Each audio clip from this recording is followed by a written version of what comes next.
Alors, ma forêt est une forêt à but récréatif d'environ 25 hectares à peu près, que j'ai eu la chance d'acquérir en 2013.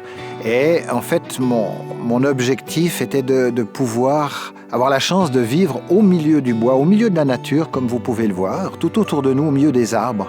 Mais l'objectif ultime était vraiment de créer un endroit où on puisse se ressourcer et finalement de pouvoir laisser ça en héritage à mes enfants et petits-enfants. Je crois qu'avec ce qu'on vit à travers le monde, c'est un privilège de pouvoir faire ça. Alors l'événement qu'on a vécu le 21 mai 2022 a été en 45 minutes, à travers une tempête, une destruction de pratiquement 50% de la surface du boisé. Les arbres ont été arrachés, cassés, détruits et franchement, j'avais évidemment jamais vécu ça en aussi peu de temps. En fait, presque 10 ans de travail, que ce soit à travers les plans d'aménagement forestier ou le travail que j'avais fait moi-même, ont été balayés là en moins d'une heure. Les chemins ont été totalement endommagés, totalement irrécupérables du point de vue de manière globale. C'était vraiment une catastrophe.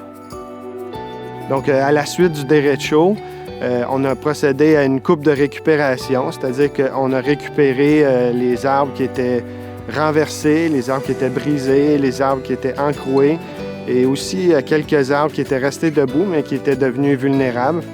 Donc, en tout, on a récupéré environ 228 mètres cubes de bois, principalement des sapins, de l'épinette, un peu de cèdre, des peupliers, bois franc, pin.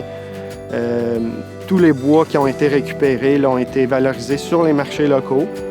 Et puis, c'est ça, on a récupéré ces arbres-là de façon manuelle avec une scie mécanique, avec une débusqueuse à câble.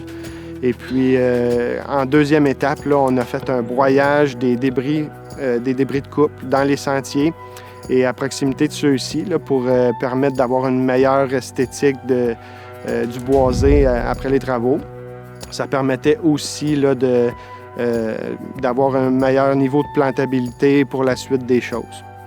Dans les trouées qui ont été créées par la tempête, comme notre propriétaire a des objectifs multiressources, on voudrait profiter des puits de lumière pour implanter des espèces qui n'étaient pas présentes avant le sinistre. Donc, à proximité de la résidence, on projette peut-être d'implanter des espèces, des herbacées, des arbustes fruitiers ou des champignons. Tandis que dans les endroits plus éloignés sur la forêt, là, on voudrait faire un enrichissement forestier avec des essences forestières variées et indigènes là, pour améliorer la biodiversité et la résilience de la forêt.